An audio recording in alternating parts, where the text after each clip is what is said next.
পুজো দিয়ে এসে অনেকটা বেলা হয়ে গেল। এবার পালং শাকগুলোকে কেটে নিয়ে এবার একটা কচি কুমড়ো নিয়ে নিয়েছি। কিউট দেখতে দেখো কুমড়োটা। এটাকে এখন চোখলা শুদ্ধই পিস পিস করে কেটে নেব। একটা বেগুন, কেটে নেব দুটো আলু। গ্যাস গ্যাস করে সব কাটা হয়ে গেল। এবার কড়াইতে তেলটা গরম করে এর মধ্যে বড়িগুলোকে ভেজে নিলাম।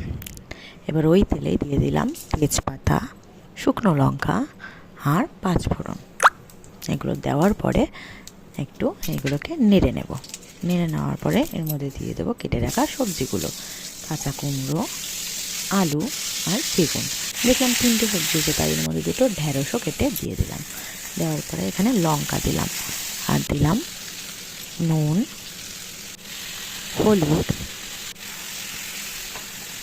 কুচিয়ে রাখা দুটো টমেটো।